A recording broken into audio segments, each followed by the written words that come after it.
Hi, I'm Eileen Callaway. I'm Teddy's mom. I'm wearing his beads from Hawaii in honor of today. I'm Bill Callaway. I'm the father of Ted Callaway, and I'm here today to kind of talk about some things about Ted. My name's Tim Callaway, and I am Ted's oldest brother. My name is Tammy Plunkett. I was a Callaway. I am Ted's sister. My name is Trisha, and I'm his little sister. I'm Shady Callaway, and Ted Callaway is my dad. My name's Scott Atwood. Me and Ted Callaway were best friends since I can't even remember when. He was always just so excited about life. Everything that he did with a lot of excitement and exuberance. He was full of energy. Ted was kind of unique in the sense that he was our first child after 10 years of having just 2 children, and he was our first child when we came to the state of Washington. And so everything about Ted was kind of unique in the sense that he was kind of a new beginning for our whole family. Ted was always a smiler. He'd throw fits. I'm not saying he didn't, but he loved to smile, and he had real smiley eyes, and he was just a fun little guy to be around. He was my best pal. Every place I went, Ted had to go with me. If I was watching TV, Ted had to sit on my lap, and he would always remind me, "You're my best pal, right, Dad?" And I go, "Yeah, we're best pals." When he was a teenager, if I drove up or something or got out of the car or something, he would run up and give me a big hug and say, "Here's my mom," in front of, he didn't care who, which usually teenagers are so self-conscious about that, but not Ted. He just hugged me and told everybody how much he loved me. I guess one of my favorite memories was when him and his oldest daughter's mom took me to the Steve Miller Band concert. There was this one time when he pretty much forced me to get out of the car and drive the truck. I was 14 years old, so didn't know how to drive at all. Got out, got into the other side, and we were out in the mountains, and started driving the truck, and it was a really great feeling. I actually felt I couldn't stop smiling. It was awesome. That was the first time I ever drove a car. So I was probably about 17 or so. And one time my boyfriend came with some donuts for me. And Ted answered the door, and I wasn't home. And Ted answered the door, and he said, "Oh, good, I love maple bars." And my boyfriend said, "Oh, does Tammy share them with you?" And he said, "No, she gives them all to us. She hates maple bars." And so Ted spilled the beans. He was very good at doing that. My mom wouldn't allow me to go to the movie theater, drive-in, without a chaperone or somebody, because something bad might happen, or with my girlfriend. So, anyways, she'd make me take Ted with me, right? But they wouldn't even give me any money, and so I tried to shove him in the back of my trunk, and of course he was screaming and and crying, didn't want to go in the back of my trunk, and my girlfriend was giving me a hard time, saying, "Oh, that's mean, Tim. You're so mean to do that." So I said, all right, Leslie, you drive. I'll get in the back of the truck. So I got in the back of the trunk, and anyways, some guy saw me coming out of the trunk when we got in there, and so he worked for the drive-in. He was chasing me around the drive-in. Finally, I lost him, and got back in the car, and he couldn't never find me. I go, "Hey, Ted, don't say a word to Mom and Dad. I'll buy you a popcorn." "Oh yeah, I won't say a word. I won't say a word." As soon as he got home, "Dad, you're not going to believe it. Tim snuck into the drive-in, and the guy was chasing with a flashlight." And so he spilled. He sung like a canary as soon as he got home. My last memory, my last warm fuzzy of Ted, he was here visiting. He was here visiting 10 days before he passed away. He was going home in 2 days, and we had a family gathering down at the park. And as we were walking to where the family was, we saw a snow cone trailer where they were selling snow cones. Well, Teddy knew that I loved snow cones. I hadn't had a snow cone in years. I knew that he had spent all his money, and he didn't have very much money left at all for this trip. But like Teddy's fashion, he said, you had to have a snow cone. I said, oh, Ted, never mind, I don't need a snow cone. But he insisted on not only buying me a snow cone, but because Dominique was with me, he had to buy Dominique a snow cone. So we got to go over to the family eating snow cones in front of them.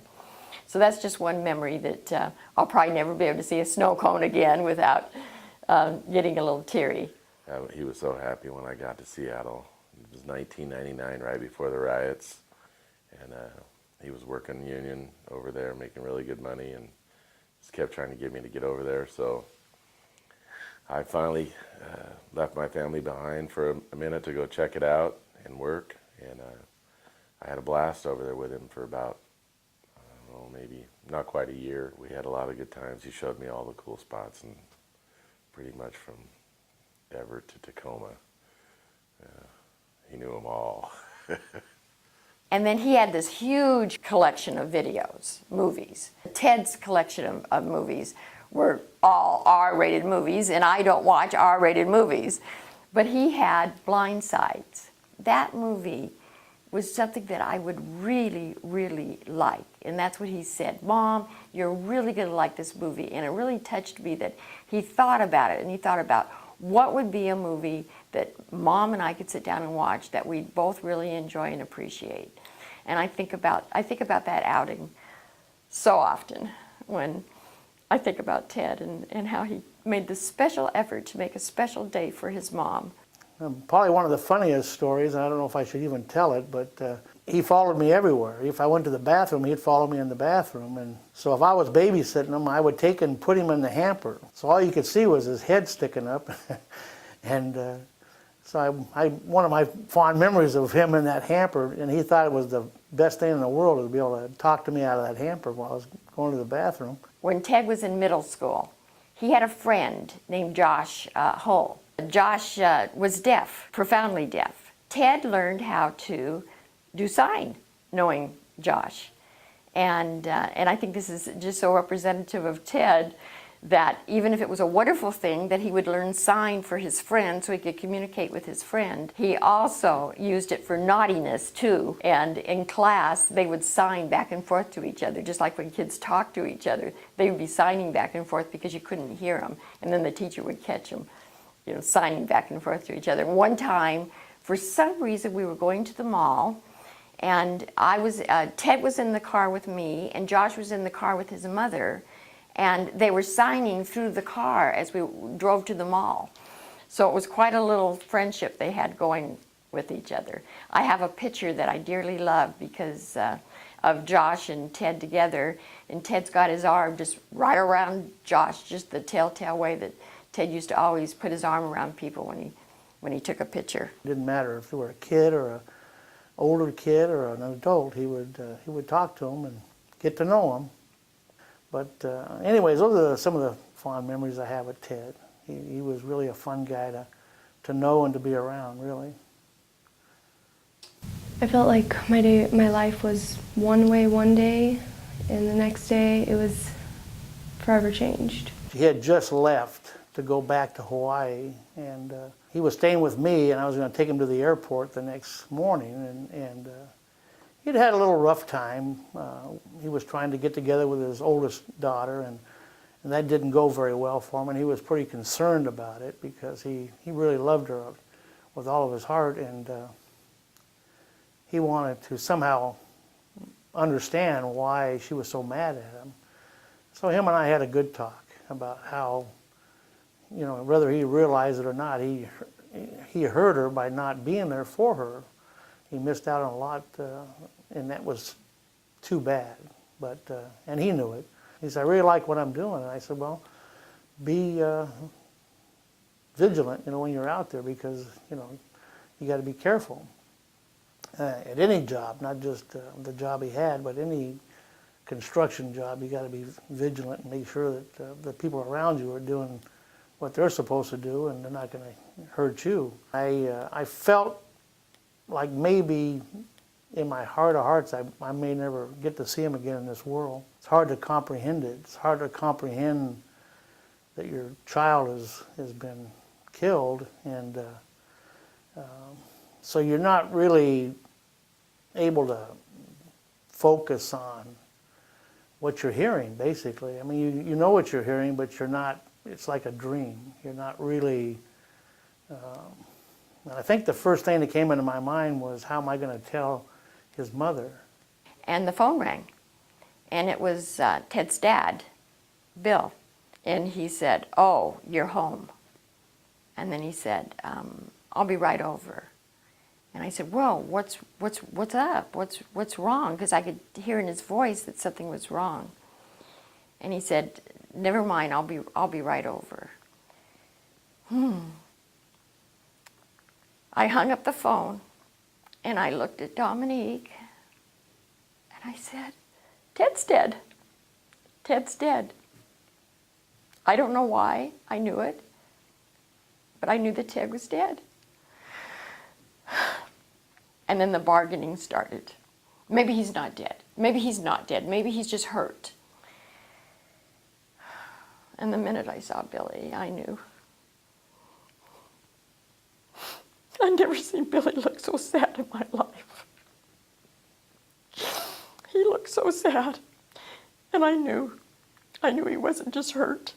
I knew that he'd passed away. It was probably the hardest thing to do, was not only to tell her, but to go tell our other children and family. It was quite a devastating time in our life. The day I found out, I was at home, and I got a phone call from my dad. And I couldn't even recognize his voice. I didn't know who it was on the phone. He just said that he needed to come over and talk to me. And I knew right then that it was something terrible. And so my dad came with my mom, and they told me that he had died and how he died. I, basically burst into tears and said a few cuss words and went outside to kind of gather my composure.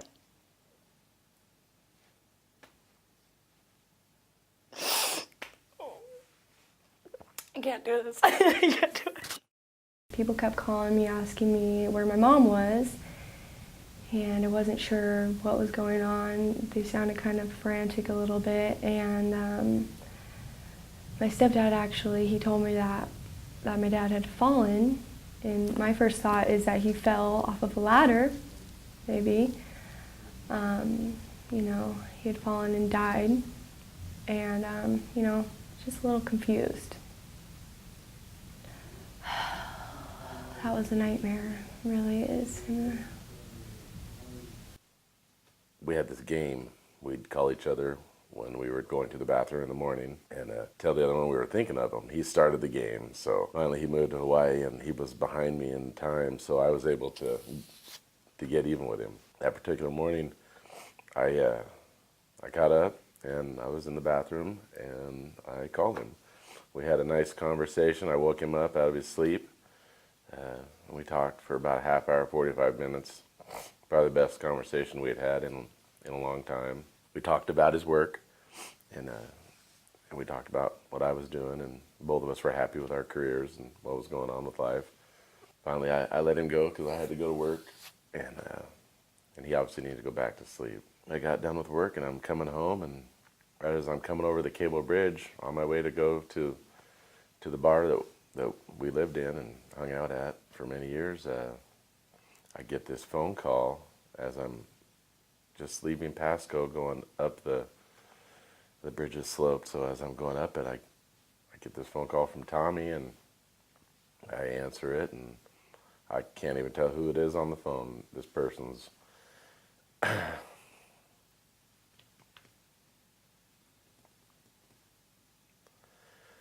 hysterical. Nobody ever called me from that number except Tommy, so I'm figuring out that it's Tommy, and finally I can make out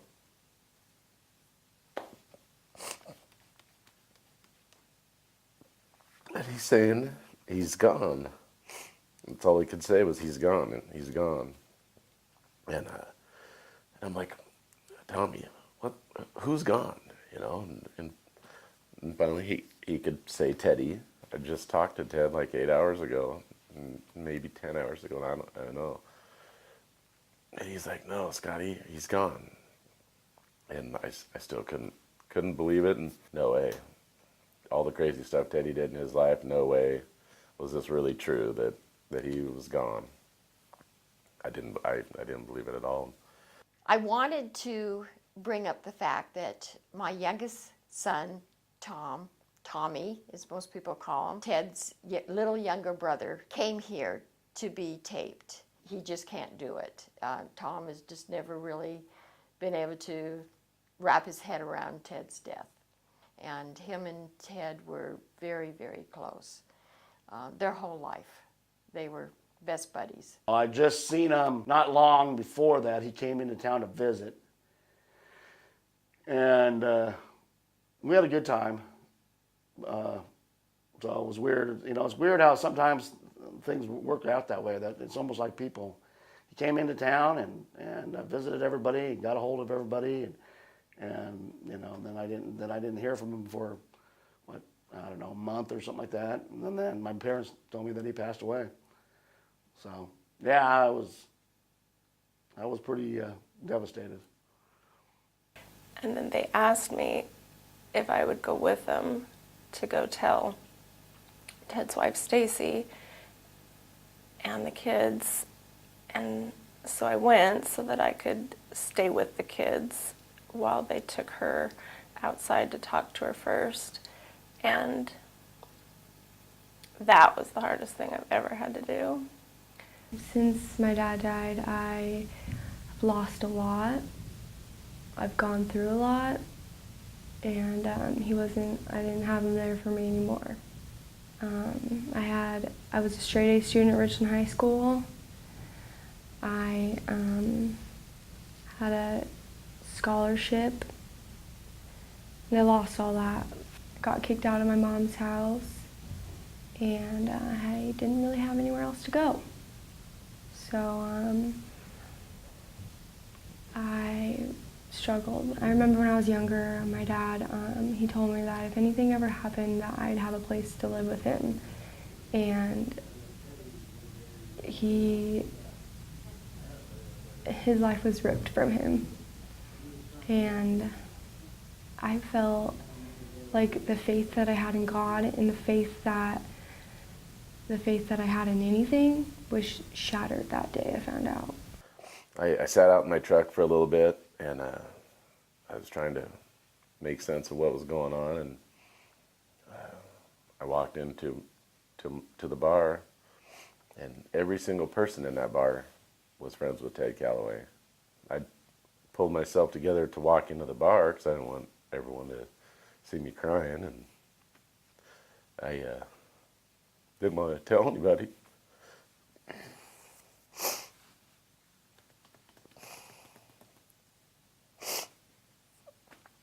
My wife was really close with Ted too. She always said she had two husbands. Ted was obviously the other one. I told her, and then of course everybody in the bar is a fucking train wreck as soon as that rumor goes through the bar. Nobody really believes it because we all just seen him. And I never seen something affect so many people like that. And I didn't get to say goodbye. I didn't get a hug. He was a very lovable person. He would call me, and some of my irresponsible kids would, when I hear from them, it was because they needed me to loan them some money or help them get into an apartment or something, but not Ted. He, even though he certainly called me when he wanted money and help, but he also called me on a regular basis just to say he loved me and missed me. He would hug you, he'd tell you he loved you verbally, and that's not easy for everybody to do that. And it's nice to have somebody like that in your life. And I'm looking forward to a time when I can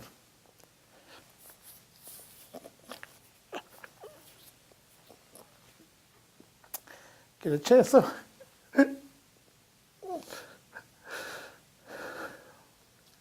hug him again. Sorry for... Next question. I was listening to a Pearl Jam song the other day, and I could hear his voice singing that song. He'd always sing it when it would play, and I could hear him singing along with it. His character was so brilliant and fun. I think what I miss most about Ted is getting those big bear hugs from him and just seeing his twinkling, sparkling eyes. Ted just has one of those smiles where his entire face, would light up. I remember one time my husband and I were at the grocery store and I was on another aisle and all of a sudden I could hear my brother Ted, saying, "Hey, Bubba," that's my husband's nickname, and coming around the corner and seeing him bigger than life, standing there with that great big smile, and he'd give me that great big bear hug, which was always too hard, and I was always telling him, "Dad, you're going to crush my ribs." But he just was such a loving guy and always so excited to see me. Not only did I love the fact that he could love, I loved the fact that he made others feel loved. He had a way of when you felt liked by him. You felt like he liked you. I was down at the Eagles, and I was, trying to get to know people down there and stuff. And all of a sudden, Ted shows up at the Eagles, which was mostly old people, not young people. And like I say, that was his personality. He fit right in, and the next thing I know, he's over there talking to a couple of women, and he says, "Hey, Dad," he says, "these gals think you're kind of nice looking." And that's just kind of the way he was. He just, of course, he didn't stay long because there was nobody there even close to his age. And he had a beer and gave me a big hug and said, "I'll see you later." And he took off. Ted had the best sense of humor. He was so clever and witty. Somehow I was thinking about my funeral when I died. And so I started telling my kids that every Halloween I dress up like Wanda the Wacky Witch. All green and the haggy hair and the whole bit, 9 yards. And I told my kids that I wanted to have a Wanda the Wacky Witch picture on top of my coffin when I died at the funeral. Well, I told my oldest daughter, Tammy, that, and she said, "Mom, maybe we could have the picture on the table before you walk in the chapel." I told my youngest daughter, Tricia, that, and she said, "Mom, you're not going to die." But when I told Ted, Ted said, "Yeah, Mom, and we could have a little sensor. So when people walk by the picture, it goes, and I just laughed and I said, "Oh, Ted, I love you. You get me." And so there goes another thing I love about him. Not only did he have a really fine sense of humor, but he got people. He understood them. I feel horrible for his family and his kids, especially the young ones that'll never get to know that fun, wild man that he was. I see a lot of me in him, and my heart is shattered. He won't get to walk me down the aisle. He won't get to see all these things I've done since I lost my home. We had a fire, we lost our home. Through these 4 years, I've just learned not to think about it. And the hardest part for me is that I don't remember what his voice sounds like. I can't hear his voice in my head anymore. Shady was probably the closest with all of them, or the closest to him out of all of them. And her and her father weren't quite perfect at the end, and she totally has had the worst time of all of them because of it. Very smart, talented, all-star athlete, wonderful girl, and we can't help her through this at all. She's just a train wreck. I hope that she can figure out a way to get through it. I miss him all the time. That he used to call, and we used to go do things together, and hang out. And now I don't have that. I'm missing one of my best friends. I still will do this, where I'll see somebody, and I'll, for a minute, think that it's Ted, just because I would go so long without seeing him sometimes. And I would run into him like that just around town. And so I'll see somebody who looks a lot like him, has the same demeanor, and I obviously know it's not him, but I'll just almost like fantasize like it is him and that I'm running into him again, and then I'll realize, no, of course it's not him, and I'm not going to see him anymore. I think I just really miss those times that I would run into him and be so excited to see him and get that hug from him. I think what I miss most about my dad is his smile. It's a lot like mine. And I miss his hugs the most. When you hugged him, it felt like you were almost being squeezed where you couldn't breathe, but it felt like almost that God was present. Like you were being hugged and everything was better. It was hugging a big teddy bear. I also miss how proud he was of me, no matter what I was doing. He was very proud all the time. Everywhere we go, it almost felt like I was a trophy. His kids were trophies to him, and he'll be really missed. Ted appreciated the moment. He loved the moment. He would enjoy the smallest, littlest item in life. He would just get the biggest kick out of it and enjoy whatever was happening at that very moment. And I treasure that today, and I try to take after him there, to not worry about the future so much or dwell on the past, but just to appreciate the moment and what's going on right now. Yeah, we'll all miss Dad, and we always do. I think about him constantly. And in a lot of ways, he was kind of unique in the sense that if you were his friend, he was really your friend. I mean, if he really liked you, he would do anything for you. That's kind of what I miss. I miss the fact that he just was a lovable person.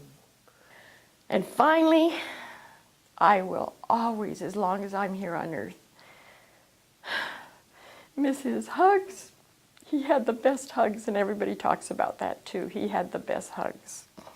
I'll miss his laughter, and I'll miss his famous smile. I have actually been driving down the street crying, saying to myself, Teddy, where are you? What are you doing right now? And I have heard this thought in my mind. I could hear his voice saying to me, it's all right, Mom. It's all right. And I believe that it is all right. And that he knows that.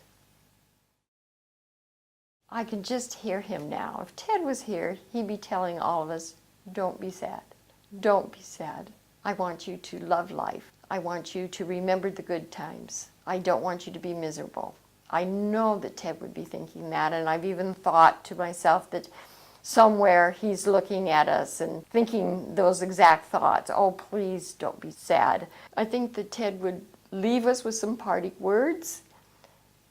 He would tell us to love deeply, not to waste our time with petty differences, but appreciate each and every moment. I know Ted would want us to appreciate every moment and everyone. It's been said about him that when he walked into a room, he filled it up. I think he filled the world up, and many people have made the same expression that they've said about Ted, that when he left a big hole in this world. I love him with all my heart, and I'll never change. And I miss you. I miss you a lot. Teddy, Callaway, till we meet again.